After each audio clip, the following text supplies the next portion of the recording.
All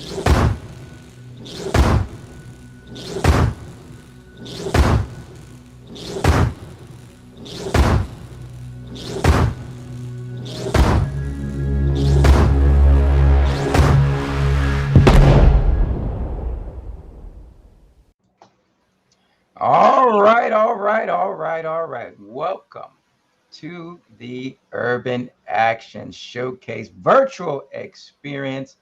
My name is Demetrius Angelo. I am the founder and executive producer. And welcome to the 9th annual. We've been rolling with the punches ever since the pandemic. We've been virtual, but we've been very grateful because we've been able to have some exceptional panels and guests that Lord knows that we wouldn't be able to afford if it weren't people sitting in their living rooms.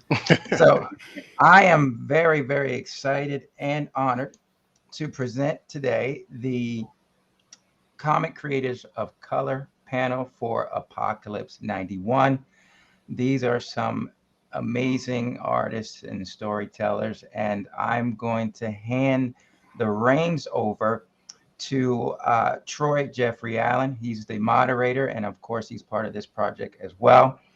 And thank you in advance. And I'm going to hide myself and let you do what you do, sir. Thank you, Demetrius. All right, what's up, Urban Action fans? Yes, I am host Troy J Allen, and I'm one of the people behind Chuck D Presents Apocalypse 91, Revolution Never Sleeps. It is an anthology book that is coming out from Z2 Comics later this year. And just to give you a quick synopsis before I introduce my panel, it celebrates the 30th anniversary of Apocalypse 91, The Enemy Strikes Back, which basically this is a commemorative sequel to as an anthology. And contributing to that book, on top of Chuck D, of course, is Evan Narcisse, who's written books like Spider-Man Miles Morales. What's up, Evan? Hey, what's up? Thanks. It's great to be here, Troy.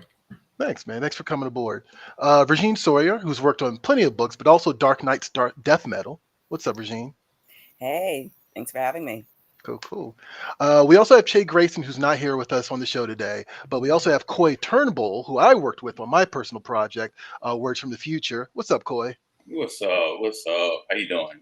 Cool. I'm doing all right, man. Look, guys, I'm glad you did this. I'm glad you wanted to do this. The book itself has gotten a lot of press, and I've been seeing plenty of fun interviews like floating around with Chuck D. But I wanted to focus on the people that part of the creative team that made it happen. And also, I want to give a shout out off the top to Chris Robinson, who got us all involved in this project. I'm assuming, right? Yeah, there you go. Thank you very much.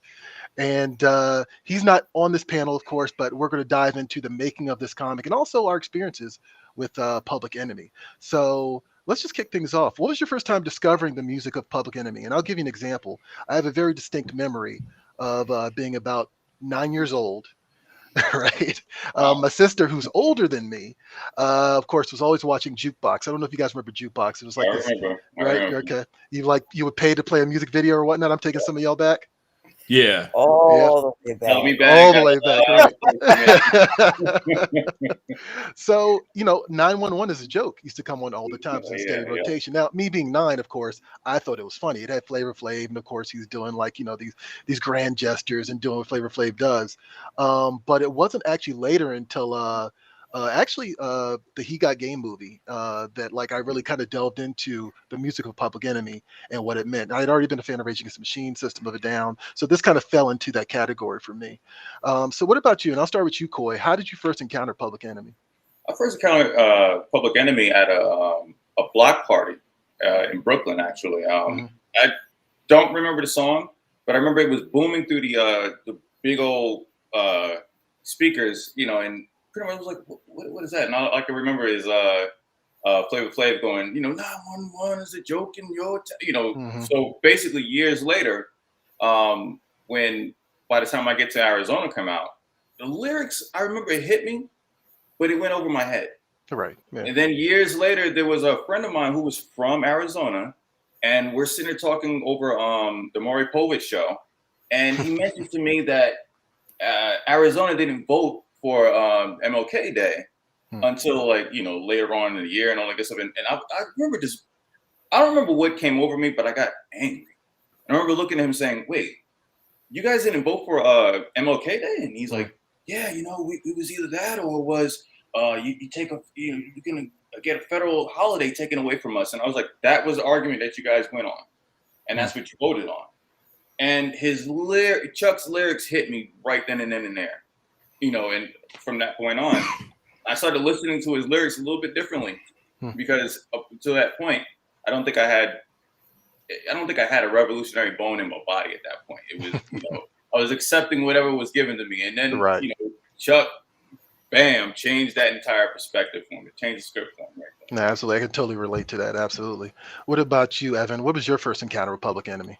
My adolescence was spent on Long Island, so they were pretty proximate to me. As a matter of fact, I had a play cousin named Dunmeek who was friends with Harry Allen, and I think he went to Adelphi.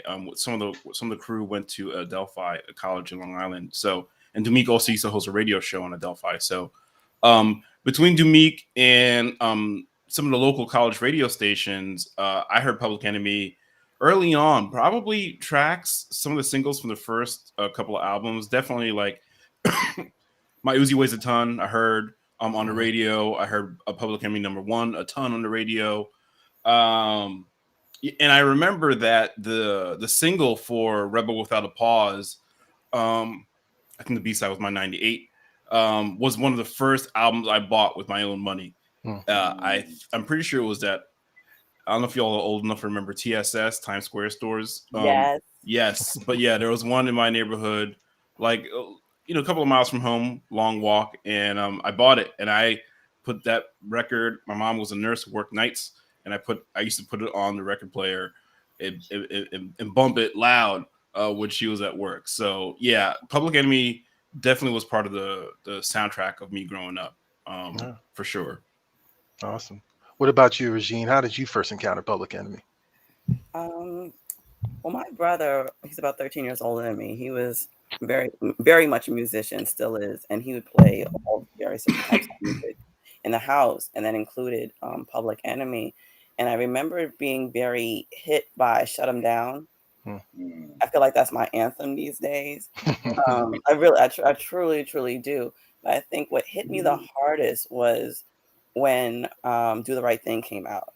And even before that, because a lot of my family was out in Brooklyn. I'm a Queens born and bred, and they were in the same neighborhood where it was being filmed. So they were also there where the video was being filmed as well.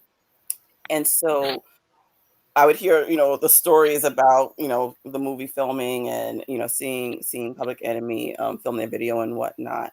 So when the movie came out and then subsequently the video came out, it hit me extremely hard because during that time there was just a lot of like racialized violence, which I guess is still happening. It is what it is.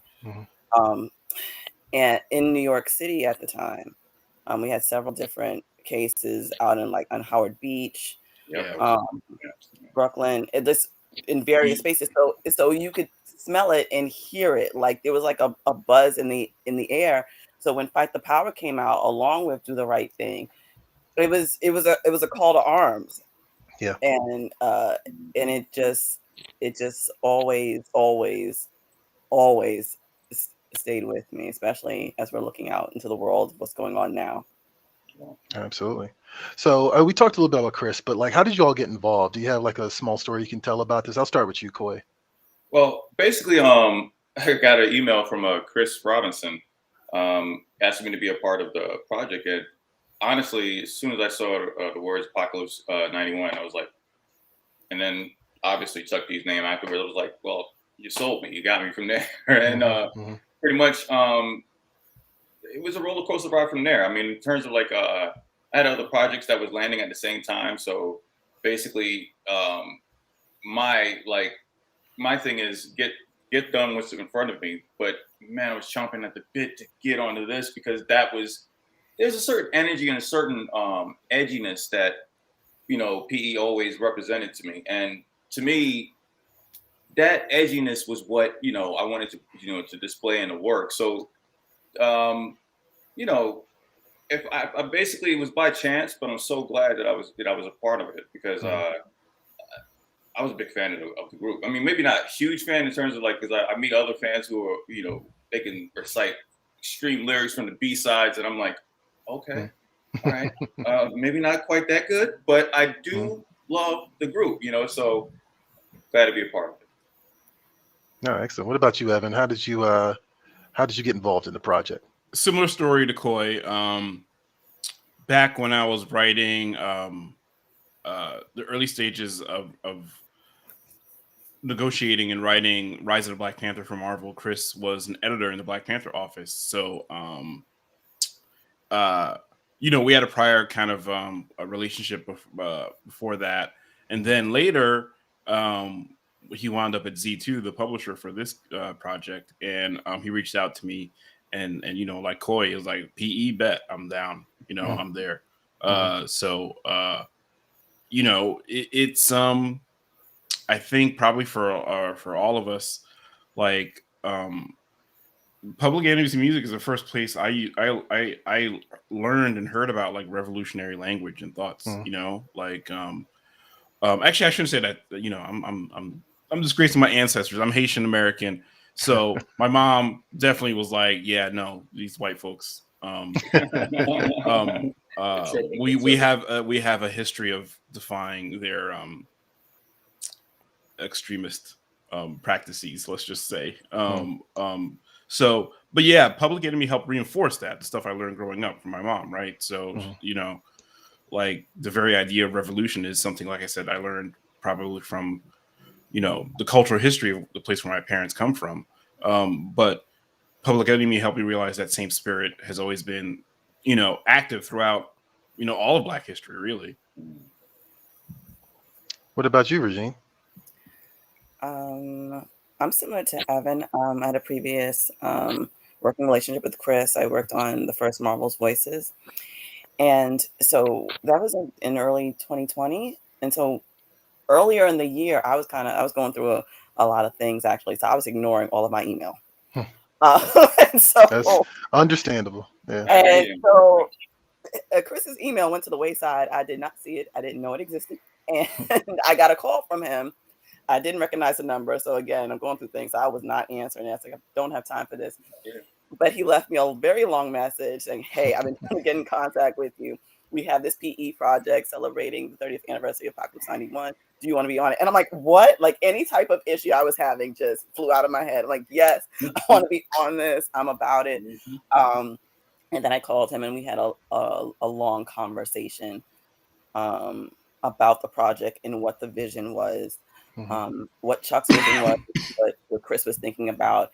And I was extremely excited and automatically invested, just in terms of just having this sort of apocalyptic event that's happening because the world is in revolution. Like we are, like there isn't not just a revolution, but an evolution happening, and it happens every 100 years to 1,000 years, with every year ending in 91. I said, listen, this is for me. This is for me. It's I'm about the future. I'm about revolution and how the evolution part of it connects. So yeah, I was all in. Nice.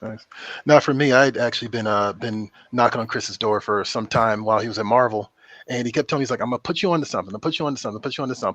And it just happened 2020. I'm sure 2020 was a rough year for everybody. And you can't help but watch the news. You can't help but just experience those things and take them to heart. Things just things like Trump walking down the street with a Bible in his hand, or they're firing on protesters. You know what I mean? Yeah. And like I said, I had always been very interested in like you said, the revolutionary spirit, right?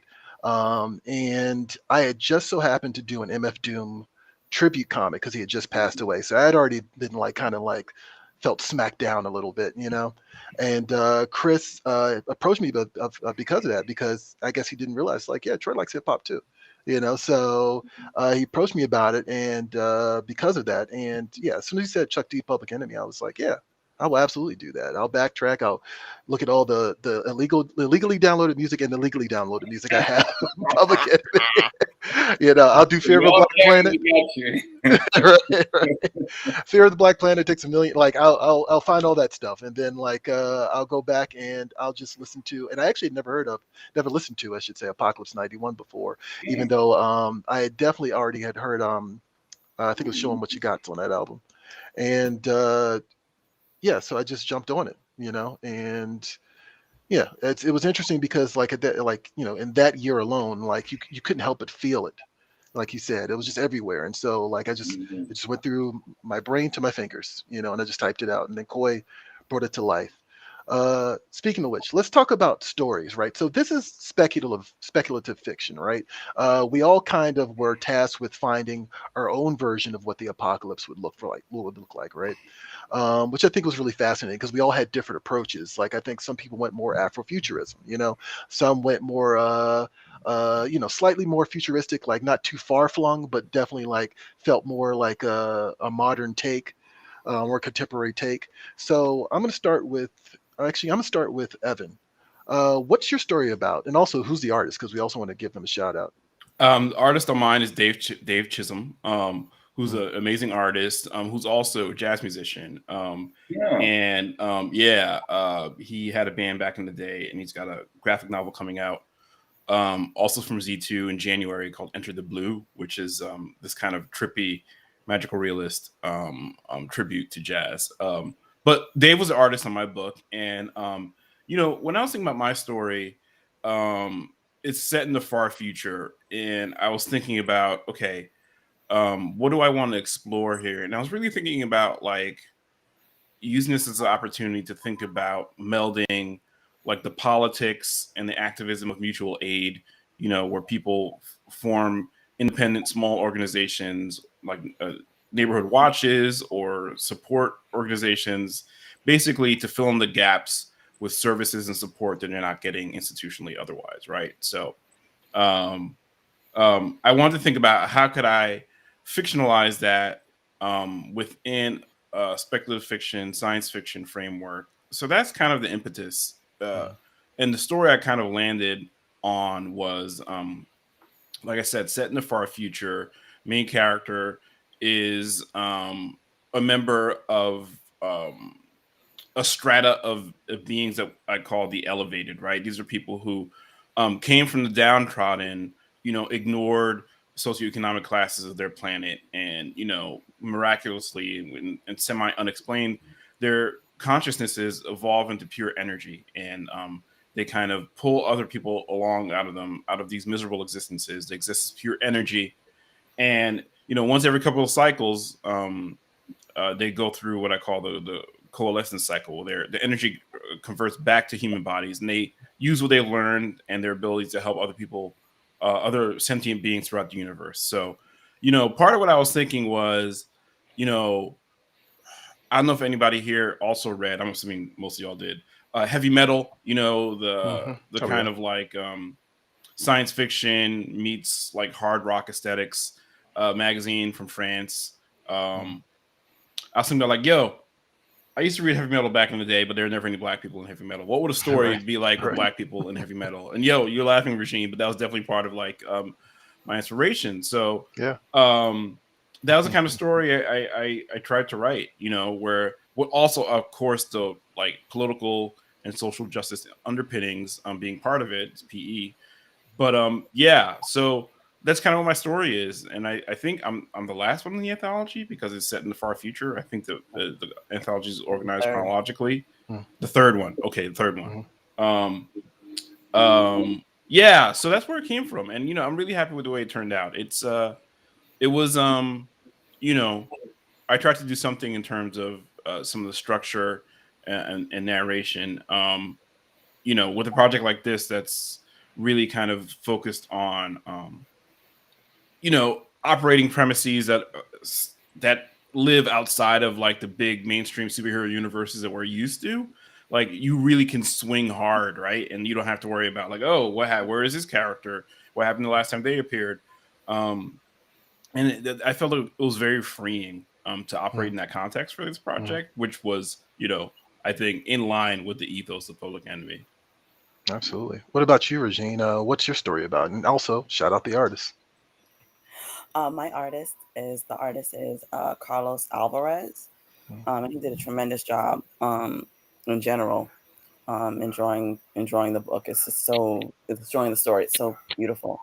My story was inspired by these helmets that I wear outside in the street during these COVID times. Yeah. So the helmet that you see the young lady wearing, I actually have one, or two, or three, or four, or five. And what I wanted to do was have a story that wasn't in the far distant future. It takes place in 2091, where you have a pandemic similar to the one that has happened with us, that's taken place, and it's caused it so that it's very, very hard to breathe. The air is very toxic, and everyone is forced to wear these helmets that also work as computers. They work as phones, and essentially the radiation has caused most folks who have worn it, specifically like the first generation, to get powers. And essentially the government is not too fond of that, and so they have these various different mental abilities, and now that people know that folks have these abilities, now they have to get registered.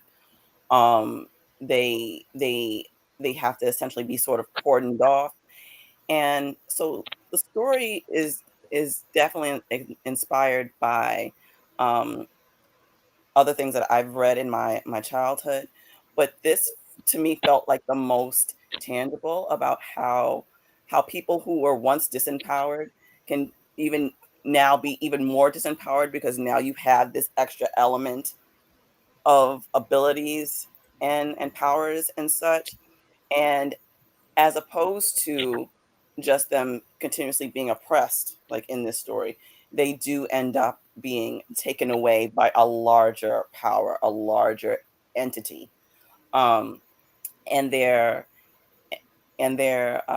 basically taken to a place where they can hone themselves and then come back and help their world.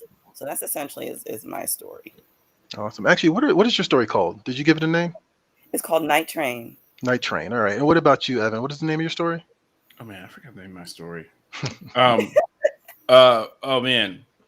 I only asked because I don't think it's actually in the printed version. It doesn't say what the Not. names are. So yeah. Yeah, that's why I can't remember. It's Let me get okay. back It's to all right. all that. Like, yeah. It's okay. It's all right. It's all right. So actually, Coy and I work together, and Coy, you're representing the artist side here, and I was basically tasked with opening the anthology up, and my instructions from Chuck D's manager, very specifically, was it needed to be a doctor, right, and it needed to take place in like early '90s LA. So after trying to take a pass at trying to make this person a medical doctor, I kind of realized, you know what, let me make this person a doctor of like music, Yeah. and once I kind of sorted that out, that kind of all came together and it kind of worked better for me. And Coy, you want to talk a little bit about the story? Like, you were tasked with drawing it, especially like the just recreating Los Angeles in the early '90s. Well, first off, that was interesting in and of itself. Yeah. Because I was living in, I believe in North Carolina at the time. Even though I'm originally from New York, as you can see from the New York Mets hat. But I had lived in North Carolina for about 6 years. And like I said, when I became, I guess, more aware of Public Enemy's lyrics, it was in North Carolina. So here I am surrounded by a certain element. I won't say it definitely wasn't a bad town. I was living in Asheboro, North Carolina. And it basically, race, for the first time in my life anyway, started to pop into my face. And that was, so basically redrawing, or I guess, or recreating LA of '91, my only reference of that time really was Snoop and Dre. Yeah. So recreating that entire era of that time was really just going back into my own memory of what I was going through in '91 at that time. I had just got out of I hadn't quite got out of high school yet. I was about to graduate in the next 2 years. But the vibe, the whole aura of that time it it was pretty much almost close to what we're going through today. Mm-hmm. And my task was basically to create a feeling that sound familiar, but yet also go with this vibe that, Dr. Bay is basically telling us about, warning us about. So I just wanted basically to create images that would live up to what he was saying, but also be so eerily close to what we're living with today that you don't feel like you're too far removed from what Dr. Bay is describing. Mm-hmm. You're pretty much saying, whoa, okay, I just put this jacket on, but this jacket has a lot of wrinkles in it that has been that has a lot of steps, a lot of like loose wiring, a loose there's loose parts to it that basically needs to be depicted in a certain way that feels familiar. That was my only point. No, absolutely. I will openly admit, doing the story, I pretty much, I work for previous role, and like I can't be, pessimistic too much about stuff because I'm there to sell stuff, right? But I do kind of joke sometimes that there is a pessimism that comes from being just a Black person in America, right? And I just I just vomited all of that onto the page, like, to be perfectly honest. And just like you, my references for Los Angeles were, like MC Ren, NWA, Eazy-E, Dr. Dre, Snoop Dogg, like all that stuff. Like there's a picture of me in the early 90s with a flannel shirt, like thinking I'm hard, So, but yeah, like, I just put that all on the page, and there you go. There's some of Koi's artwork there, not colored, but his original pencil. Yeah, the colors are amazing on this. Yeah, they are. They're great. And yeah, like the idea was, like you can't help but live in this current world, and and then to be forced to look back on early 1990s Los Angeles, you can't help but see like a correlation. Like you can't help but see the cycles, and yeah, I'll be honest, my first understanding of police brutality came from rappers from Los Angeles. So I'm glad thank you very much for fully representing that, and like it came out perfect. So how is your particular version of the apocalypse? Like I see some people have Afrofuturism, and I see that kind of plays in there. But like, do you consider it Afrofuturism, or do you consider it something else? Like, what was your vision of the apocalypse? And I'll start with you, Regine. My vision of the apocalypse was really just in alignment with what's going on today. Mm-hmm. Because apocalypse just means a revelation. So it's like what has been revealed to me, to us as a society, and that's what I wanted to reflect in the story. It's like, okay, something happened. We have this pandemic. What has this revealed about our neighbors, Right, ourselves? Mm-hmm. And sometimes the revelation is stuff that we already knew, but now it's just at a higher height, and things get exposed. And so for me, that's what I was concentrating on. I was concentrating on the here and now, as well as other pieces of science fiction that are definitely more fantastical, but the premise is sort of still the same. It's like, what does this reveal about the human condition? What does this reveal about people and how they behave during extreme circumstances? And again, we definitely got a huge chunk of that during this past year. Like we saw people behave in a way in which that made us not just pause, but say like, look, I knew that there was an issue, but like now I see it at its peak or close to its peak. Yeah. So I just kept that in mind when I was writing the story. Absolutely. And Koi, you talked a little bit about this already, but what was your particular version of the apocalypse, or even just the future? All right. Just show how familiar it is to us today. Mm-hmm. I think sometimes when we're told about a foretold future vision or something like that, we always think it's going to happen like 60 years from now. Right. Yeah. Or when we talk about something good that has happened, we always romanticize it because it was in the past. Mm-hmm. I actually think that time happens, or things happen cyclically, and when it's your time to step up. I believe that this is our time to step up. I don't believe that we were given, like, for instance, in this country anyway, the civil rights movement, pretty much is a precursor to what we're doing today. Those bricks that was laid then, it's our turn to pick those bricks up. So in terms of my vision, or what I thought was our vision of what the apocalypse would be, it should feel familiar.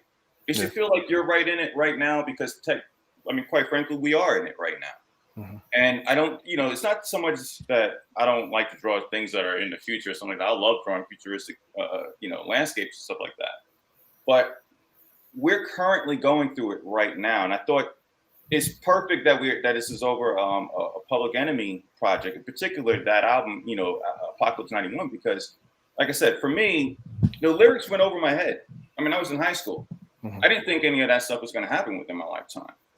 Here we are. The pandemic may have been crazy for a lot of people, and it was for me too. But it also was revelatory to me. Yeah. To me, this entire year and a half, 2 years, has pretty much taught me that what I thought people were, they are.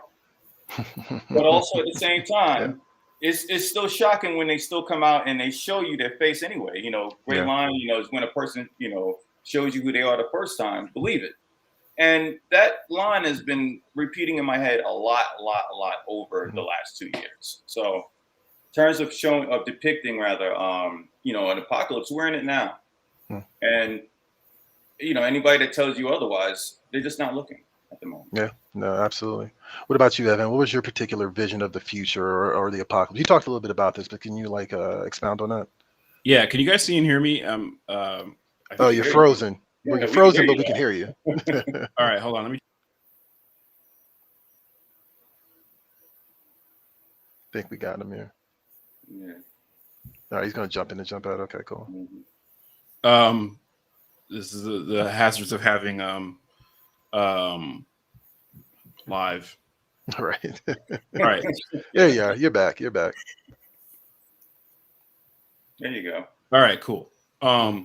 Yeah, so like both Coy and Regine said, I was thinking about the cyclical nature of injustice that happens throughout human history, and I think for those of us that have things set in a more science fictional backdrop or context, one of the things I think that's important to show is despite all the advancement that human beings or other speculative fiction sentient races may achieve, there's always going to be injustice. I feel like the work of social justice and activism and radical kind of institutional change requires an active compassion and active empathy, recognizing people all up and down from different socioeconomic strata as human beings, as people who deserve justice and care and comfort. So yeah, even though, there's spaceships and lasers and teleportation and all kinds of, extreme science fictional technological developments in my story, there are still people being left behind, right? There are still people who, struggle for clean air and clean water in my story, who, are not able to get the kind of medical care that they need, So for me, that apocalypse is, even as the world is burning, even as the ecological system of the first planet in my story is collapsing, the elites who are, socioeconomically powerful and politically powerful, they're happy to let the world burn. They there's a line in my story where it's like, they were just fighting to see who dies last, So, and yeah, that is drawn from a certain amount of pessimism about, the current socio-political moment, the last couple of years that we felt like we've lived in, I should say. So, yeah, the apocalypse is very much one for me of collapse, a collapse of infrastructure and a collapse, like I said, of empathy, where, as Black folks, I think we all understand this, whether, you're straight or queer or whatever walk of life you come from. It's like the first fight you have to fight, sometimes it's in your head, but oftentimes it's not, is recognize me as a human being, that I have the same wants and needs and goals as you. And you know, it feels like, again, that's a cyclical thing that we have to keep fighting for. And you know, you take a look at the current political landscape, and the way that the political right has warped the term critical race theory, you know, away from its actual origins as a strain of legal discourse and study into something that's just like, well, we don't want our kids learning about racism, or the past, or anything, you know. So again, it's like we have to think. Was that Coy? They don't want to critically think. Right. Yeah. Well, that's it. And again, when we talk about things moving cyclically, that is, you know, we're relitigating, you know, our humanity throughout the ages, throughout the history of this country again, you know. So it's like, oh, okay, I guess we have to go over why the Civil War is really fought again. Right. Yeah, exactly. Like, I guess we have to, you know, remind y'all of like redlining and what housing injustice looks like, and why your suburbs in Long Island, like where I grew up, Levittown, was mostly white. You know, like you know, we have to keep going over this stuff all over and over again. And let me tell you something, it's a burden. You know, like it is to constantly have to like fight these fights again, or make sure that history doesn't get lost, erased, redacted. You know, like you know, sometimes, you know, I often feel like as a culture worker, right, as somebody who writes stories and tells stories, it feels like it's not enough, you know, like, you know, I'm not at every march. I'll be real. I'm not, you know, at every moment of political protest. But this work, the way we can do this work as storytellers, is to make sure the history doesn't get erased. Is to make sure it gets reminded. And yes, we have to relitigate these battles. And yes, we have to, you know, reinscribe our humanity on the, you know, the parchment of American history, if I can get a little bit highfalutin, you know what I'm saying? Like we can't let it get washed away or burnt away or wiped away. And that's what we can do. And it's such important work. And not for nothing, it's what Public Enemy was doing too, you know? Absolutely. Like, you know, which I think is a video for Can't Trust It that starts in the slave fields, right? And has them working in the fields. Like they knew what they were doing, you know? Like they're clearly invoking the prior the foundational institutional injustices of this country in 1980, 1990, whatever, like, and putting themselves in those roles and be like, yep, and guess what? We're going to fast forward to the present. Same shit is still going on. Pardon my language. So again, I feel like that's what we can do as storytellers, is to make sure that our history doesn't die and evolves and becomes more inclusive and flexible. So apocalypses happen without that work, you know, like without people to kind of speak for the different points of view of different kinds of existences, specifically in our case, you know, the multifaceted nature of Black existences in this country, that they steamroll right over us without that work. Yeah, steamroll's a perfect word for that. Absolutely. No, I'm actually glad you said that, like, because one of the, you know, there's plenty of heartbreaking things I saw over the course of 2020. But oddly enough, one of the more heartbreaking things I saw in 2020 is I saw a comic writer saying that, like, I just don't understand even the point of writing stories in this climate. And, you know, I typically just lurk on Twitter. Like, I just kind of stay quiet and just lurk on Twitter. But I just, at that moment, right. But I had a moment where I was just like, no, that's your voice. That's important. Like, you know, I don't care if you are writing, like, you know, a superhero story, or you're writing a sci-fi story, or you're writing something that's, like, you know, highly political. Like, that's your voice, and it's important that we get that stuff out there. And, you know, that was my push for doing this book as well, as I had been sitting with these thoughts and hadn't really put it on paper, and it was important to kind of just get it all out there. All right, so we're at 39 minutes. So before I run over, because I always run over, can you guys tell us what you're working on next after Apocalypse 91, what you're currently working on, etc.? What about you, Regine? What do you have coming down the line? Oh, too much. That you can tell us. That I can tell you. Well, number one, for folks who know, I'm the coordinator and founder of the Women in Comics Collective International, WINC for short. So we have a lot of events happening next year. next month. We usually have a holiday bingo party, so we're going to have that virtually next month, and we're going to have our conference Wink Creative in person next year. It's going to be a 2-day show, so look out for more information about that.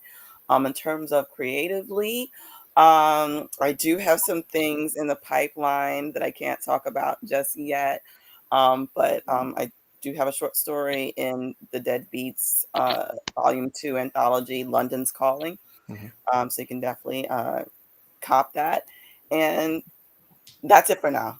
What can I say? What can I say? Right. No, Don't get yourself in trouble. I saw that panic in your eyes, Regine. You're like, wait, is it been announced? It's like the NDAs. The NDAs. Yeah, they're real.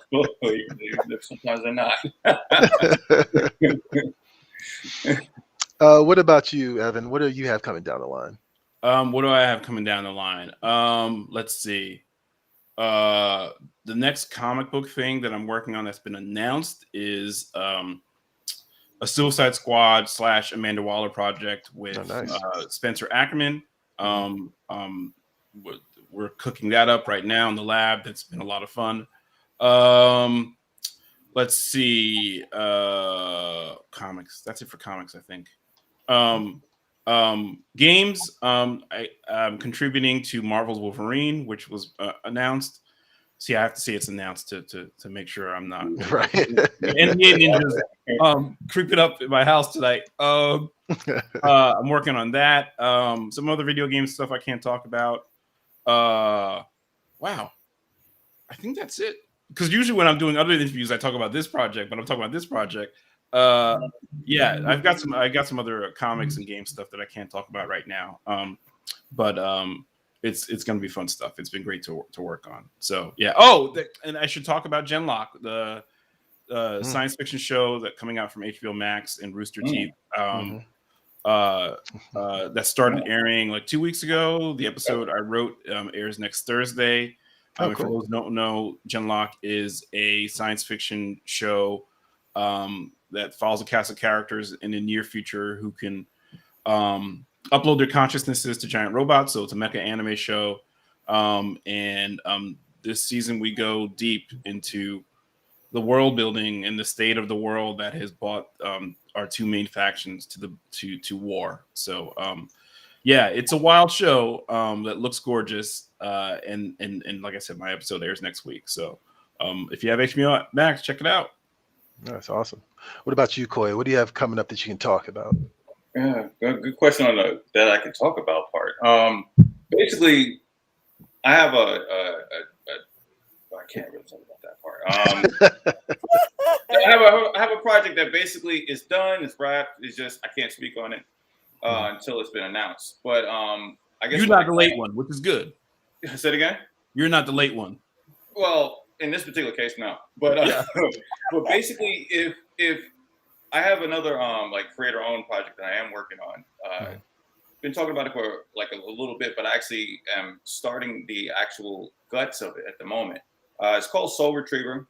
I could get into it. The only thing I could say right now is that it's basically a space pirate adventure where we're following one lady who discovers that she's a part of this galactic universe, galactic empire, basically. So before I can even go any further than that, I'm actually designing all of the characters at the moment, designing for a sketchbook for next year's convention circuit. So nice. Pretty much all I could really say at the moment. You know, stay tuned.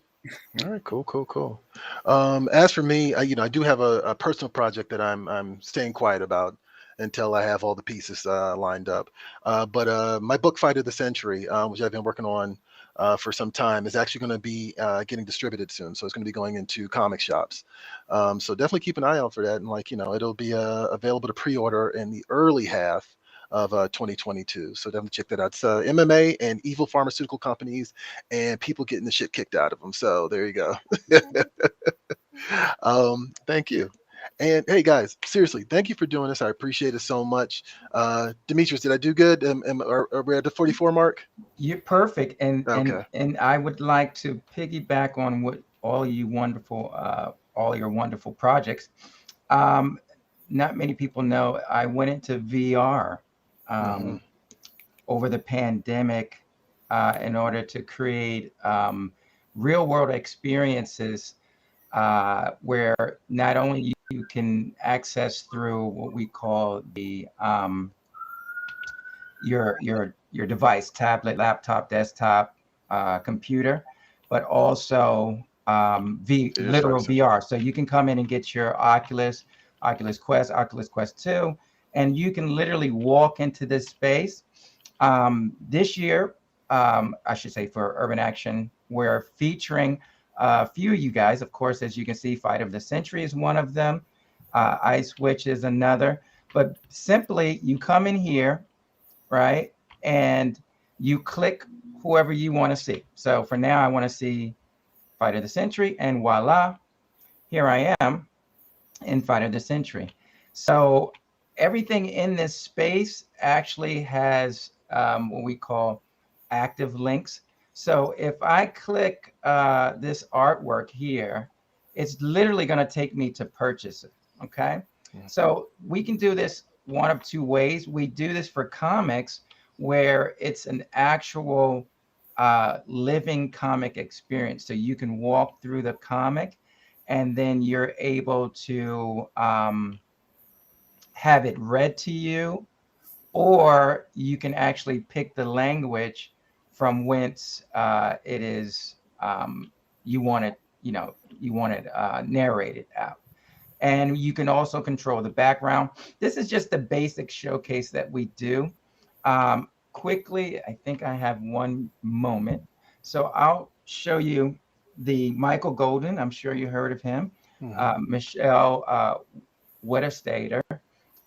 They're doing Spartan X, which you guys know as Jack Chan Comics, right? Well, that's what I call it, Jack Chan Comics. But anyway, okay. So with Spartan X, they're doing a Kickstarter for their graphic novel. And what we decided to do is give you a true VR comic experience. So what you do is you start at the cover, and from the cover, as you can see, it lands you right here to page 1, and you walk and you read each page of the comic. Now, once again, doing this in VR, I would love to get more of our people, you know what I mean by our people, into technology, into VR, because that's definitely the future. So just to give you a little bit of the specs here, if I went into what we call full immersion mode, which is get out of your living room, which means when you're in Oculus Quest or Oculus Quest 2, you start in a living room experience. Then you bring the browser on the screen, and then you can literally walk into the space. So like Scotty will beam you up, and you're in this space. So if you're in this space, these ceilings are 30 feet high. This width is about a good 15 feet. So you're looking up and you're in awe with all of this action, so to speak. And you just keep climbing through this comic here until you reach the end and you're able to go. And within this space, we have a couple of little hidden gems, like you can change the environment. So if you look outside right now, it's just blue skies, or, in a sense, but we're a little biased here in New York City. So we allow you to have this experience in New York City itself. So that's one of the things that we want the viewers to be able to experience at Urban Action this year, along with the expo. I got like 30 seconds, so I'll just show you the expo really quick. This is where now you can really engage with the various artists and the brands and the people at the same time. So that's what's really important. We can get the people in here at the same time, and you guys can talk, chat, whatever. We're going to be streaming live certain things in here. But as you can see, our sponsor, Warner Media. But I'm going to go roll over here to Troy's booth, just so they know that we actually can connect all of these activations. So for when we did Fight of the Century, we actually did a proof of concept with what you're seeing now. So basically this booth right here will take you directly to another, what we call VR experience. So when you're in VR, you're going to go if both experiences are in VR, but if they're in separate what we call environments, what will happen is you'll get kicked into your living room, and then once the environment load, you go right, then you click the goggles and go right back into the environment. So that's basically what we're doing. Troy, you got another panel coming up Tomorrow, right? tomorrow. Yep. I was going to say, I hope it's tomorrow. Yep, next with Michael Golden and Michelle Wittestater. And, you'll be talking to them. And then you have a panel on Saturday, the 20th. Yes, I If do. I'm not mistaken, 12 noon, MF Doom, as you mentioned. So I'd like to take the time now to say thank you to every one of our guests. Of course, I got to shout out Regine. She's been with me the longest. Regine, of course. Troy, thank you for putting this together. Absolutely, man. Evan and Coy. I hope to work with you guys in the future, especially in VR, because we have some stuff that you've never seen before, literally never seen before, that will blow your mind, and that you can take comics and storytelling to a whole nother future and space that's new at this point. So I think it's a great crowdfunding tool. Actually, I want to point that out because I'm definitely going to take advantage of that aspect of it. So I'm glad you said that, because that's what we're doing with Spartan X, is the Indiegogo campaign. So that's exactly what we're doing with that. But please, everybody stay safe, because I want to see you guys in the natural, tangible future. Skin to skin, I would like to say, because believe me, that's VR is very tangible. But skin to skin, I would like to see you there. Once again, thank you all for joining us. And up next will be 4 p.m. We've got La Femme Fatale, which is our Women in Action cinema. All right, we've got folks from the new Never Back Down. I think it's part 4. Right, there's a lot of them. Yeah. Part 4. All right, everybody stay safe, and we'll see you next time. Take Thanks, care, y'all. guys. Thank you so much.